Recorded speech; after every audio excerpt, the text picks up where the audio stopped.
यहाँ पे अली कैसर है, इनसे बात करते हैं। Hello hello. अस्सलाम वालेकुम सर, कैसे हैं आप? ठीक हैं?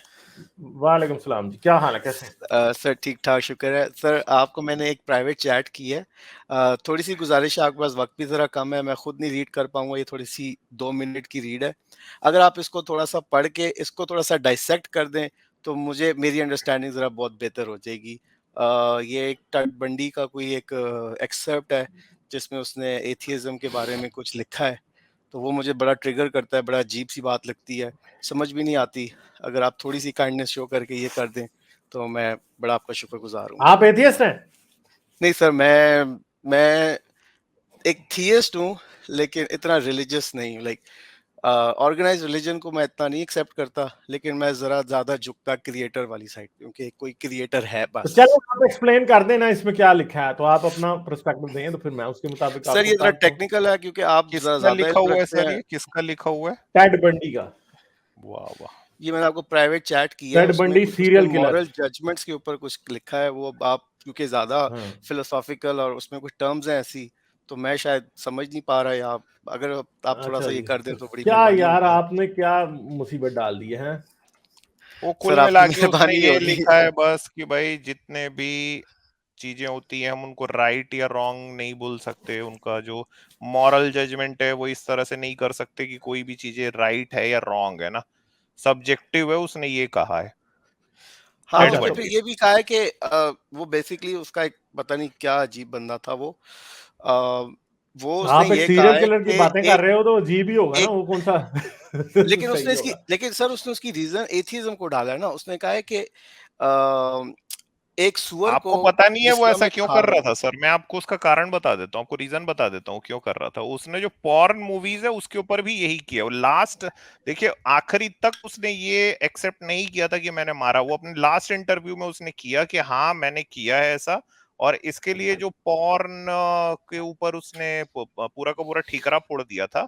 और वहां की जो क्रिश्चियन सोसाइटी है ना अमेरिका की, तो वो उस हीरो बन गया था उनका। उनको, हाँ मतलब उनको प्लीज करने के लिए उसने ये वाली बात कही थी। और यहां तक हुआ था भाई ऐसा कि एक्चुअली में कई क्रिश्चियंस जो हैं वो बोर्ड वोर्ड लेके उस दिन रात में बाहर उसके पहुंच गए थे कि भाई इसको मतलब इसको आप वो मत करो, सर जो मेरा सॉरी आपकी डेथ बात काट रहा सेंटेंस हूँ। आप मत दो उसको। मेरा ठीक है, मुद्दा तो तो उसका है ये, ही नहीं। सॉरी आपकी बात काट रहा हूँ, मेरा मुद्दा तो ये है ही नहीं।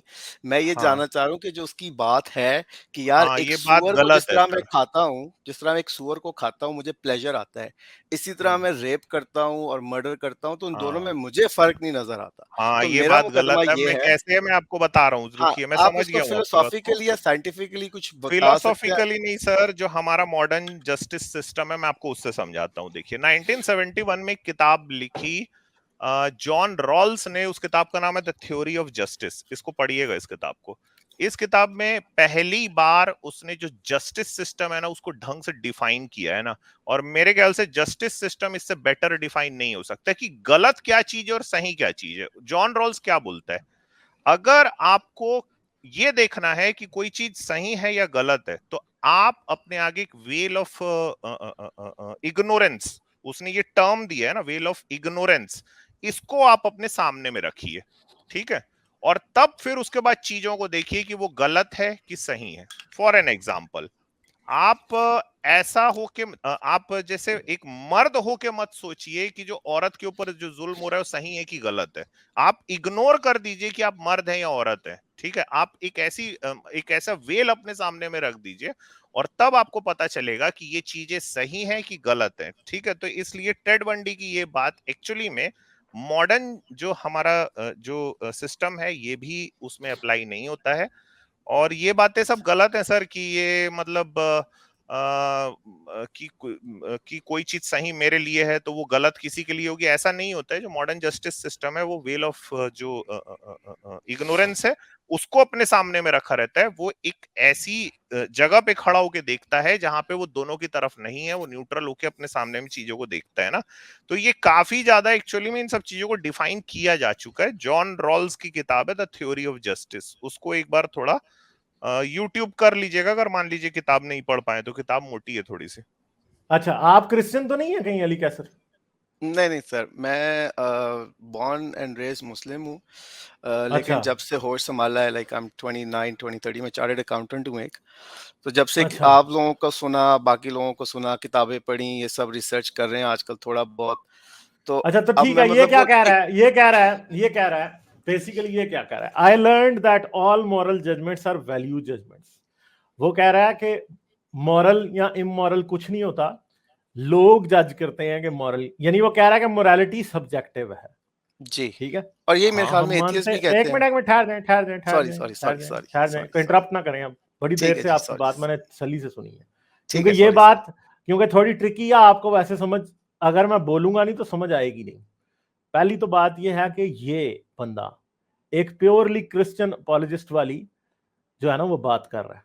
ठीक है, मुस्लिम अपॉलोजिस्ट भी आजकल क्रिश्चियन अपॉलोजिस्ट से यही सीख चुके हैं, इसी तरह की फैलेसीज। हाँ, मोरालिटी सब्जेक्टिव है, बिल्कुल हम मानते हैं, मगर एक बात है कि मोरालिटी क्यों सब्जेक्टिव है। ठीक है, सब्जेक्टिव क्यों है मोरालिटी, एक और भी बात को आप लोगों को समझना पड़ेगा कि मोरालिटी सब्जेक्टिव क्यों है। क्योंकि मोरालिटी सोसाइटी के साथ साथ बदलती है, और जब इन द ट्रूएस्ट सेंस हम बात करते हैं कि मोरालिटी सब्जेक्टिव है, तो उसका मतलब यह नहीं होता कि मोरालिटी की बेसिस सब्जेक्टिव है, लोगों का एंगल चेंज होता है। मोरालिटी की अगर बेसिस को देखा जाए, अगर हम ये बात के ऊपर बेस करें कि सब लोग इक्वल होने चाहिए, सब लोगों को इक्वल ह्यूमन राइट्स होने चाहिए, सब लोगों को जिंदा रहने का इक्वल राइट्स होना चाहिए, कोई ट्रांसजेंडर, कोई होमोसेक्सुअल, कोई औरत, कोई आदमी, कोई कोई सिस जेंडर, कोई इंटरसेक्स, सब लोग बराबर हैं। ठीक है, एक बच्चे की और एक बूढ़े के राइट्स बराबर हैं, कोई किसी एक इंसान को दूसरा इंसान कत्ल नहीं कर सकता। ठीक है, सही है। अब एक बात है कि एक सिंपल सी बात है, ये बंदा क्या कहता है कि अगर मैंने कत्ल किया और मैंने कत्ल कर दिया तो लोग जानवरों को भी तो कत्ल करते हैं। ठीक है, ये बात ये कर रहा है, मगर हम बात कर रहे हैं ह्यूमन सोसाइटी की। ठीक है, और ह्यूमन सोसाइटी के रूल्स की बात कर रहे हैं। अब एक चीज है कि आखिर पे एवोल्यूशन के ऊपर बेस होती हैं सारी चीजें। ठीक है, एवोल्यूशन में इंसान जो है वो खाने के लिए किसी को, जानवर को मार के खा लेता है। ठीक है, जानवर भी जानवर को मार के खा लेता है, मगर उसके पीछे क्या मोटिव, उस तरह की सिक मेंटालिटी होती है कि आपको मारने में प्लेजर आ रहा है। ठीक है, आपको मारने में उस तरह से प्लेजर नहीं आ रहा होता। हाँ, हंट में भी लोगों को प्लेजर आता है, लोगों को हंटिंग में प्लेजर आता है। क्यों आता है? क्योंकि वो भी एवोल्यूशन ने हमारे अंदर एक सेंस बनाई है। मगर इंसान को मार के जो प्लेजर आता है ना, अगर किसी को आता है, तो वो इंसान का दिमागी तवाजन या उसकी नेचर में एक बड़ा सीरियस प्रॉब्लम है। ठीक है, उसको आप सोसाइटी के लिए करेक्ट बिहेवियर नहीं कर सकते। लॉज क्या होते हैं, मोरालिटी क्या होती है? मोरालिटी बेसिकली एक कॉमन स्टैंडर्ड होता है जो कि सबका की वेलबींग को गवर्न करता है किसी भी सोसाइटी के अंदर। अब क्योंकि ये ह्यूमन सोसाइटी है, तो ह्यूमन सोसाइटी के अंदर ह्यूमंस के वेलबींग की बात होगी। अब यहां पे सुअर की एग्जांपल देना एक फैलेसी है। क्यों? क्योंकि सुअर को आप एज ए इंसान नहीं देख रहे। असल में यहां पे ये क्या कर रहा है, ये सुअर को इंसान के बराबर बना रहा है। सुअर एक फूड है, ठीक है, सोसाइटी की डेफिनेशन में। जैसे पालक एक फूड है, पालक काटने में अगर आपको तकलीफ नहीं हो रही होती तो सुअर काटने में भी आपको तकलीफ नहीं हो रही होती। और आमतौर पे जब लोग सुअर खाते हैं तो लोग कैसे सुअर खाते हैं? क्या सुअर वो खुद मारते हैं? नहीं मारते खुद। ठीक है, सुअर वो खुद नहीं खाते मारते। सुअर का क्या उनको मिलता है? उनको पोर्क एक प्लेट में रखा हुआ गोश्त मिलता है जिसे वो पका के खा जाते हैं। ठीक है, इट डजंट इन्वॉल्व कि वो वहां पे खुद प्रेडेटर बन जाए, वो नहीं बनता। और दूसरी बात है कि आपको यह भी पता है कि जानवरों में भी कैनिबलिज्म या फिर जानवर का जानवर को मार देना ऐसे बहुत सी सेंसेस में गलत होता है। इवन के बहुत से जानवर ऐसे होते हैं, कोबराज भी जब आपस में लड़ते हैं तो एक दूसरे को जेर करके चले जाते हैं, एक दूसरे को मारते नहीं है। तो असल में टेड बंडी की जो बात है, वो बड़ा स्मार्ट बंदा था, मगर उसने क्रिश्चियन राइट विंग को यूज किया था क्योंकि उसने आर्गुमेंट एथियस्ट के पीछे चढ़ा दिया था। और कहीं भी एथियस्ट ये नहीं कहता कि हाँ जी, एथियस्ट के आर्गुमेंट को मजहबी लोग क्योंकि बड़ी बेशर्मी से जानबूझ के मिस रिप्रेजेंट करते हैं। क्यों करते हैं? उसकी वजह यह होती है कि वो ये शो करना चाहते हैं कि इमोरल एथियस्ट है और हम बड़े मॉरल हैं। अब हम इस बात को उठा के थोड़ा सा साइड पे लेके जाते हैं। ये समझते हैं, अगर आप ये समझते हैं कि टेड बंडी की बात जो है ये कोई लॉजिकल वेट कैरी करती है, तो आपको इसके ऑपोजिट हम एक सिनेरियो दिखा सकते हैं। वो सिनेरियो क्या है कि आप क्योंकि गधा रख सकते हैं, आज आप गधे की सवारी कर सकते हैं, आप गधी रख सकते हैं, आप गधी की सवारी कर सकते हैं, आप घोड़ा रख सकते हैं, उससे बार बर्दारी करवा सकते हैं, इसलिए आपको इंसानों में भी गुलाम जो है ना वो रखने की इजाजत होनी चाहिए। ठीक है, आपको इंसानों में भी गुलाम रखने की इजाजत होनी चाहिए। जैसे आप एक किसी गाय को यूज कर सकते हैं बच्चे पैदा करने के लिए, दूध पैदा करने के लिए, तो इस तरह आप लॉन्डी को भी सेक्स के लिए यूज कर सकते हैं।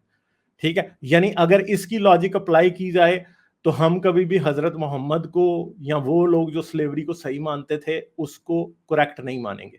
और मजे की बात यह है कि उधर भी मजहबी लोग जो हैं वो क्या करते हैं, वो उन लोगों की तरफ खड़े होते हैं जिनकी मेंटालिटी टेड बंडी जैसी है, हजरत मोहम्मद की, या फिर वो कॉलोनियल और पोस्ट कॉलोनियल अमेरिकन जो कि क्रिश्चियन होते हुए स्लेवरी को ठीक समझते थे। वो टेड बंडी की बात से एग्री कर रहे हैं, मगर उसको उस बात को कभी भी अपनी रिलीजियस पर्सनैलिटीज पे कभी अप्लाई नहीं करेंगे, ना मुसलमान करेंगे। ठीक है, क्योंकि ये एग्जाम्पल ये है कि अगर हजरत मोहम्मद को ऊंटनी रखने की इजाजत थी तो उन्हें लौंडी पालने की भी इजाजत होनी चाहिए, या लौंडी के ऊपर भी, लौंडी को भी अपने मकासद के लिए इसलिए यूज करने की इजाजत होनी चाहिए क्योंकि वो ऊंटनी को यूज कर सकते थे अपने मकासद के लिए। अब मसला ये है कि यहां पे उसने वो क्या कर दिया, सिर्फ और सिर्फ थीम को बदल दिया। ऊंटनी की सवारी करने के बजाय उसने क्या कर दिया, एक सूअर को खाने की बात कर दी। ठीक है, तो वो वहां पे बहुत सारे लोगों को फिर ये आ जाता है कि अच्छा जी, अगर सूअर को कत्ल किया जा सकता है तो इंसान को भी कत्ल किया जा सकता है। मगर प्रॉब्लम यह है कि ह्यूमन सोसाइटी में सूअर और इंसान की जिंदगी की वैल्यू बराबर नहीं हो सकती।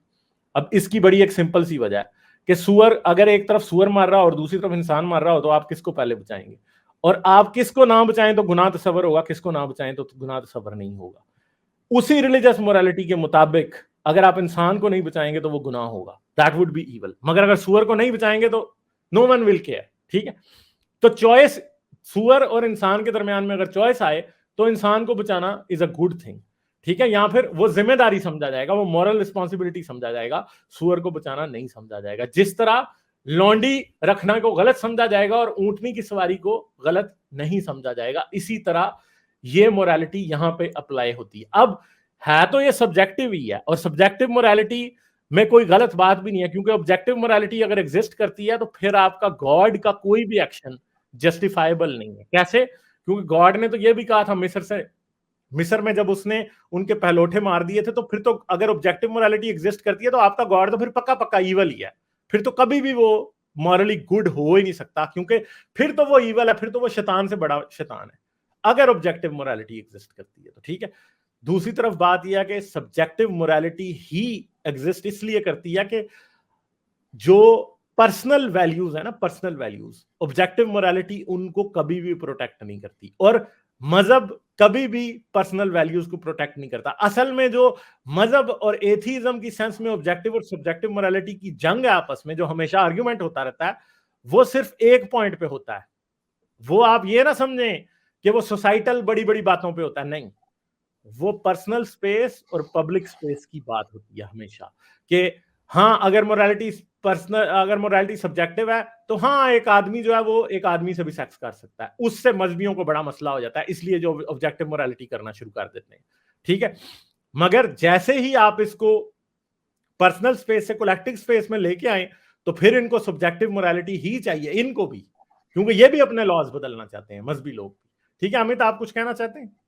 हाँ, मैं इसमें जोड़ना चाहता हूँ गालिब भाई, थैंक यू। स्लेवरी का आपने जो एग्जांपल दिया ना, मैं उसको ही लेके जोड़ना चाहता हूँ। मेरी स्क्रीन आप शेयर कीजिएगा ना। देखिए, सबसे पहले हमको ये देखना है कि मॉरल इमोरल क्या है। अगर मैं इसको बहुत सिंपल टर्म्स में कहूं तो सही और गलत क्या है। ठीक है, सही और गलत की पहचान करना ही की जो पहचान है उसको ही हम कहते हैं जस्टिस। ठीक है, लेकिन देखिए, हम जो है एक समाज में रहते हैं ना, तो अब ये समाज जो है ये वो जो जस्टिस है वहां तक पहुंचेगा कैसे? तो इसके लिए एक छोटा सा मैं अमित, आपकी आपको स्क्रीन एक शेयर कर वो दूं मैं? देता हूं। जी जी, कर दीजिए। एक छोटा सा मैं एग्जांपल आपको देता हूं, शायद इससे आप बेहतर तरीके से समझ पाए ना। देखिए, कुछ लोग हैं जो स्लेव ओनर्स हैं सर, जो ये सर जो आए हैं उनको बोल रहा हूँ मैं। तो कुछ स्लेव सर देखिए, कुछ लोग स्लेव ओनर्स हैं और कुछ स्लेव्स हैं, ठीक है। अब स्लेव ओनर्स बोलेगा कि भाई स्लेवरी को खत्म नहीं होना चाहिए, क्योंकि स्लेवरी आप खत्म कर दोगे तो मेरे फार्म में कौन काम करेगा, फिर मैं पैसे कहाँ से कमाऊंगा, फिर जो मेरे बच्चे हैं भूखे मरेंगे, और जो कंट्री है उसके पास भी पैसा नहीं आएगा, और हमारी कंट्री में गरीबी आ जाएगी। ये आपको कौन बोलेगा? स्लेव ओनर, ठीक है। और स्लेव आपको कहेगा कि भाई मैं तो एक इंसान हूं, मैं क्यों किसी की स्लेवरी करूं, मेरे पास तो बेसिक राइट्स भी नहीं है, तो मैं क्यों स्लेवरी करूं, ठीक है। अब जब मैं आपको खड़ा करता हूं कि अब आप एक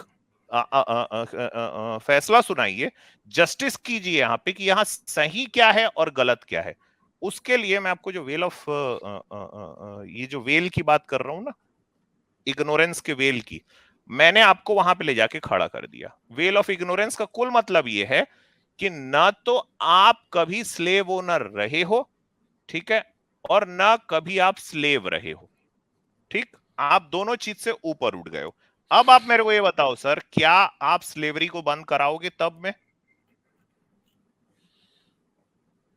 सर सर कॉलर यहाँ सर, मैं आपसे पूछ रहा हूँ। नहीं नहीं, आप हाँ मैं या यहाँ ना तो पे बोलिए, क्या आप उस समय स्लेवरी को बंद कराएंगे? हाँ मैं तो कराऊंगा, लेकिन मैं एक आपको लुकमा दे देता हूँ कि एग्जैक्टली अगर तो कोई यही बंदा वेल ऑफ इग्नोरेंस, एक मिनट सर, यही वेल ऑफ इग्नोरेंस है, ठीक है। जस्टिस यहीं से पहुंचती है। जस्टिस का कुल मतलब ये है कि सही क्या है गलत क्या है उसकी पहचान करना, और ये तरीका है जहां से हम इस पे पहुंचते हैं। ये है एक्चुअल बात। ठीक है जी, चलें। आपने आपसे फिर हम, आप अगर कोई शॉर्ट में बात करनी है तो वो कर दीजिए, वरना हम आगे जा रहे हैं। ठीक है जी, चलें, आपका वक्त में बहुत शुक्रिया, आपने बहुत ज़्यादा वक्त दिया। मैं चलो बस ठीक अमित है। सर को एक लुकमा ये देना चाहूँगा कि आपने जो कहा वेल ऑफ इग्नोरेंस, मैं एक सैडिस्टिक आदमी नहीं हूँ। अगर मेरी ओवर पूरा वर्ल्ड व्यू सैडिस्टिक है, मैं चाहता हूँ लोगों को सफ़र करना देखें, तो हो सकता है कि अगर आप मुझ पे छोड़ें, एक वेल ऑफ इग्नोरेंस अपनी हटाओ, तो मैं हो सकता है ये भी बोलूँ कि हाँ, स्लेवरी होनी चाहिए, क्योंकि वेल ऑफ मेरा मुझे इग्नोरेंस किसी पर्सपेक्टिव सिंगल आदमी पे अप्लाई नहीं करता है सर। मैं आपका और एग्जांपल सेकेंडली लिया, अगर मोरालिटी, वो एज अ, मोरालिटी हाँ, किसी, वो सोसाइटी एज अ होल की बात होती है ना, सोसाइटी एज अ होल, मतलब ये कोई ऐसा नहीं कि आप कोई तानाशाह हो, ऊपर से आके आप बैठ गए और फिर बोले कि जो मैं बोल रहा हूँ बस वही होगा, वो ऐसे नहीं होता है। वो पूरी और मोरालिटी सोसाइटी जो है सोसाइटी, वो वहां पॉइंट पे पहुंचती है। और मोरालिटी भी सोसाइटी डिसाइड करती है, इंडिविजुअल नहीं करता। इसलिए इंडिविजुअल की, आप इंडिविजुअल की इंडिविजुअलिटी को प्रोटेक्ट करने की बात सोसाइटी में जरूर करते हैं, मगर अगर आप ये समझें कि मोरालिटी सिर्फ वो डिक्टेट करेगा तो उसे फिर मोरालिटी नहीं कहेंगे, वो टोटलिटेरियनिज्म होता है। ठीक है, और आप जिसको यूनिवर्सल मोरालिटी या ऑब्जेक्टिव मोरालिटी कहा जाता है, वो भी टोटलिटेरियन ही होती है, क्योंकि ऑब्जेक्टिव मोरालिटी चेंज नहीं हो सकती। ठीक है, बाकी एवोल्यूशनरी बेसिस ऑफ मोरालिटी में बड़ी बार इस चैनल पे डिस्कस कर चुका हूं कि मोरालिटी बेसिकली दी भी एवोल्यूशन ने ही है। अगर कोई ये कहे ना कोई ऑब्जेक्टिव मोरालिटी एवोल्यूशन के बगैर एग्जिस्ट करती है, तो वो बंदा इंतहा का इग्नोरेंट होता है, इसीलिए उसको पता नहीं होता असल में कि मोरालिटी ऑब्जेक्टिव हो नहीं सकती। ये है ही सब्जेक्टिव है, क्योंकि एवोल्यूशन के थ्रू आई है ये। ठीक है, इस वजह से समझ गए। चलें ठीक है, अली कैसर, बहुत शुक्रिया आपका। चलें सर, बहुत शुक्रिया। एक आखिरी थैंक यू, बात थी, ओके। लेकिन आपका वक्त है, चलें फिर चले कर आऊँगा दें, कर आपके दें। आपने अभी एक आखिरी बात की थी, तो फिर आप दोबारा आखिरी बात करना चाह रहे हैं, कर दें। बहुत शुक्रिया सर, हम्म। आपके चैनल पे आके फिर टाइम का पता ही नहीं चलता। आप बातों को ऐसे ज़ाविये लेके आते हैं कि बंदे ने पहले कभी सोचा ही नहीं होता, अच्छा इस तरह भी हो सकता है, ये भी सोच सकते हैं, ये भी एक सोचने का तरीका है। मैं बात सिर्फ ये कह रहा था कि जिस तरह आपने कहा सोसाइटी डिसाइड करती है, तो अगर लेट्स से 7 अरब लोग हैं, 5 अरब लोग मिलके अज़्यूम कर रहा हूँ मैं, वो मिलके कहते हैं कि हाँ, स्लेवरी होनी चाहिए, तो क्या वो डिक्टेशन एग्रीएबल होगी? क्या आप उसे एग्री करेंगे? क्या वो लॉ बन जाएगा? बस ये आखिरी मेरा लुकमा था। बहुत आज शुक्रिया सर। आज स्लेवरी नहीं है ना सर, लॉ तो आज स्लेवरी नहीं है ना, इसीलिए वो इसीलिए नहीं क्योंकि सोसाइटी ने ये डिसाइड कर लिया है कि नहीं होनी चाहिए ना, और ठीक है, वो दूसरी बात है यही कि रीजन है, और 5 एजम्पशंस बिलियन नहीं चलते लोग, इसमें। 5 बिलियन लोग जिसे मिलके अप्लाई कर सकते हैं, वो टोटलिटेरियन मोरालिटी भी तो हो सकती है ना। किसी को तो टोटलिटेरियन मोरालिटी का इसी में तो यूज कर रहे हैं कि एक आदमी को अनफेयर एडवांटेज दे दिया जाए मोरल कोड बना के। ठीक है, मगर असल में जो सही मोरालिटी वो होती है जो कि सबको बराबर करती है। ठीक है, तो ये मोरालिटी नहीं होगी जो अप्लाई होगी, फिर ये लॉ हो सकता है, ये एक जिसको आप कह सकते हैं कि एक ऐसा सिस्टम हो सकता है जो कि लोगों को परसिक्यूट कर रहा है, मगर अगर उस सिस्टम को आप कहें मॉरल है, तो वो तो मॉरल नहीं है ना फिर। क्योंकि मैंने प्रिंसिपल आपको बताया कि मोरालिटी का मेन क्या है कि वो पूरी सोसाइटी के जो जो फ्रीडम्स हैं, जो उसकी वो हैं, उनको क्या करे, उनको सेफ गार्ड करे। जब वो नहीं कर रही उसको आप मोरालिटी तो नहीं फिर कहेंगे। इसीलिए जो रिलीजन की मोरालिटी है उसे मैं इमोरल कहता हूं हमेशा। ठीक है, चले कैसे, बहुत शुक्रिया। ठीक है, फिर करिए। चलें, बहुत शुक्रिया अमित, बहुत शुक्रिया गालिब, बहुत अच्छा लगा आपसे ठीक है, बात थैंक करके, यू। बहुत शुक्रिया ओके, आपकी थैंक कीमती यू, वक्त का। अल्लाह थैंक यू सर, खुदा थैंक यू। अच्छा जी, तो थोड़ी सी कर लें बात, वो जो जी जी सर, बात कर रहे थे। जी जी। अच्छा, ये मैं थोड़ा सा डिस्क्लेमर दे दूं कि बहुत सारे लोगों को ये थोड़ी सी बात कंट्रोवर्शियल लगेगी, लेकिन हम एक साइंटिफिक पर्सपेक्टिव में इसको बात कर रहे हैं, न्यूरो साइंटिफिक पर्सपेक्टिव में बात करेंगे। और मैं आप स्टार्ट यहाँ से करता हूँ सर कि आपकी आवाज कट गई है। अमित, मेरी आवाज आ रही है? मेरी आवाज आ रही? अमित, आ रही, आप दोनों की आ रही है। मुझे लग रहा है मैं ही ड्रॉप हुआ पड़ा हूँ। मुझे भी अच्छा, गालिब की भी आ रही है आवाज। अच्छा, अब आपकी आवाज आ रही है। मुझे नहीं पता, शायद मैं ड्रॉप आप हुआ था, यहाँ दोनों पे की हुआ आ था। रही है। अच्छा, हाँ जी, जी सर।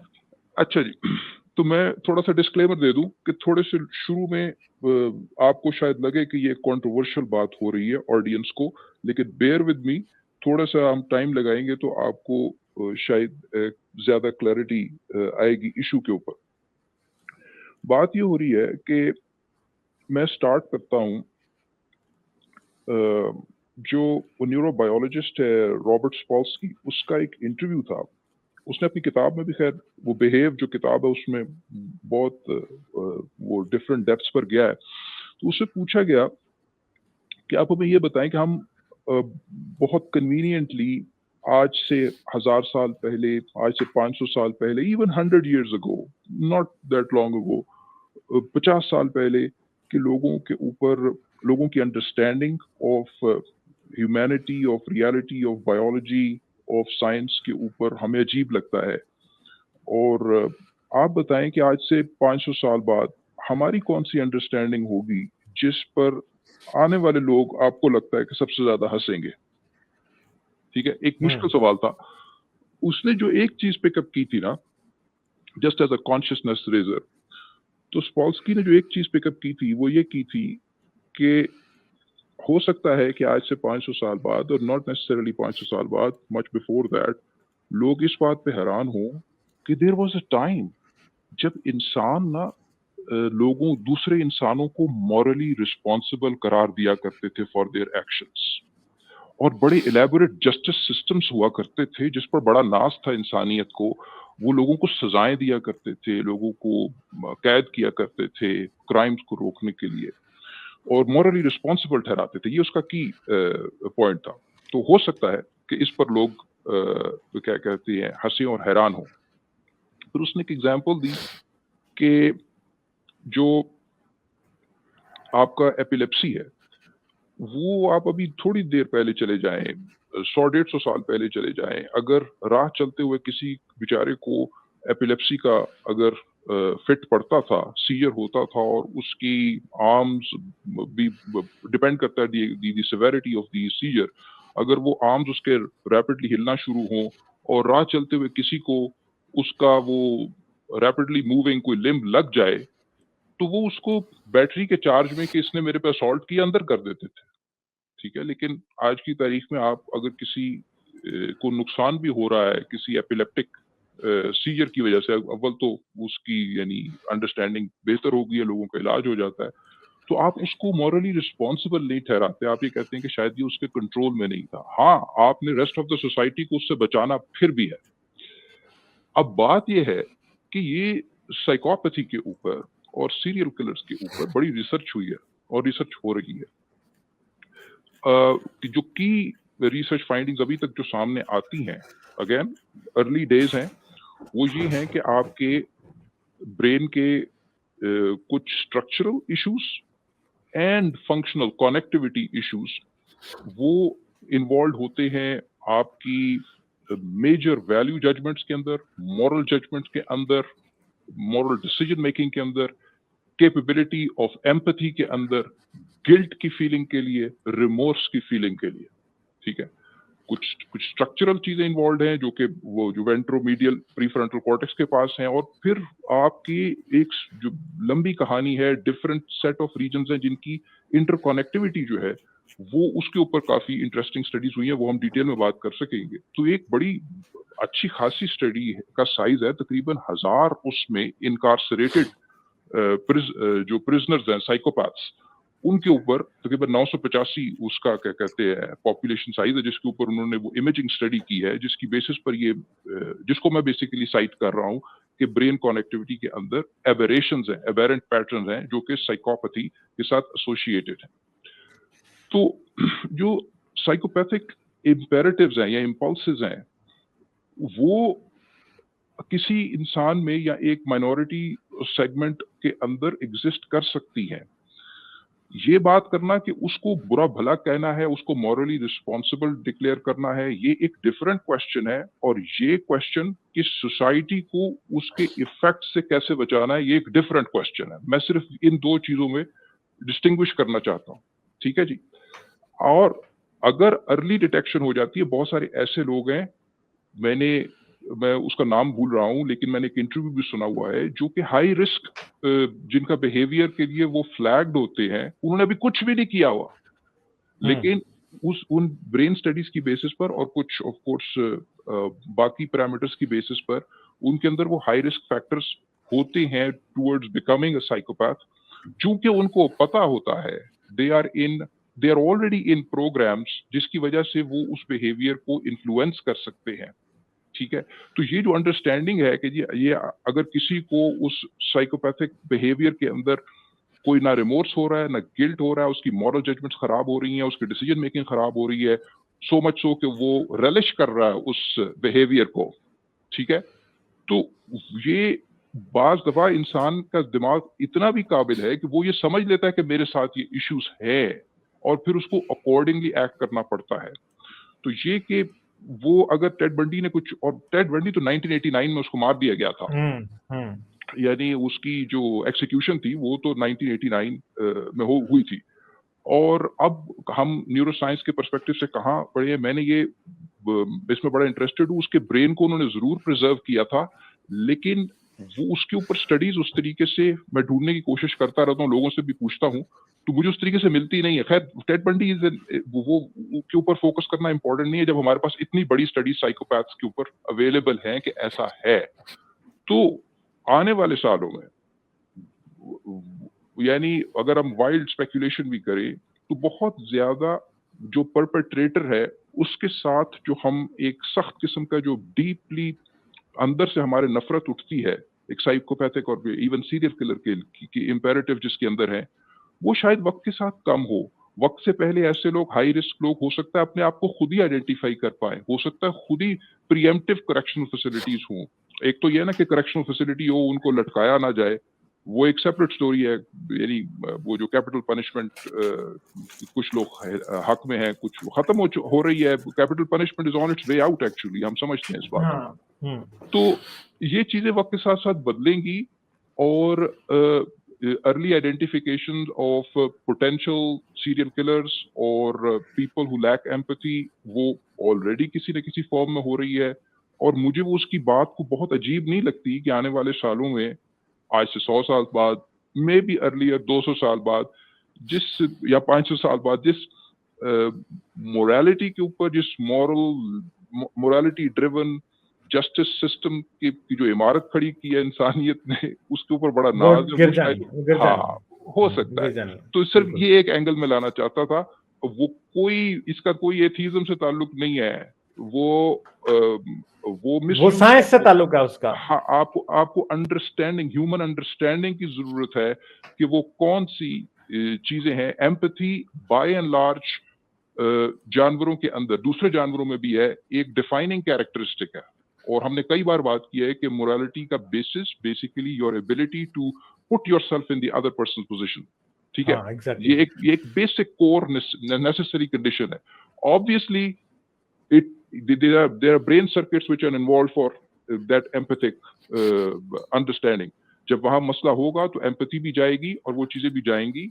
इन चीजों को समझें, उसको आप एज अ रेफरेंस लेकर अच्छा फिर कोई मॉरल ग्राउंड नहीं, फलाना ग्राउंड नहीं, these are irrelevant question in the longer run. मेरे ख्याल से लॉन्गर रन में ये है कि इन चीजों की अंडरस्टैंडिंग क्या है, और अगर कोई मुझे मारने आ रहा है तो ये बेसिक इंपेरेटिव जो एवोल्यूशनरी इंपेरेटिव है कि मैंने अपने आप को बचाना है या सोसाइटी को अपने आप को बचाना है, ये तो ओवरराइड करेगा। अगर नहीं करेगा तो जाहिर बात है सोसाइटी विल सेल्फ डिस्ट्रक्ट। तो ये बस पॉइंट था। अच्छा चलें, मोहसिन खान ने जो एक चैट भेजी थी वो ये थी, if HIV was in Momo's time, everyone would have died, especially Momo. Their sexual exploits, that too unprotected with multiple partners, I mean, dying with AIDS would have been a sunnat. I think यार ये बात तो है। शहादत के खाने में आ जाती हो तो। हाँ, शहादत के खाने में। लाइक, शेयर और सब्सक्राइब करना मत भूलें। इसके साथ साथ आप मेरे चैनल को पेट्रियन पर सपोर्ट कर सकते हैं। पेट्रियन का लिंक वीडियो की डिस्क्रिप्शन में है।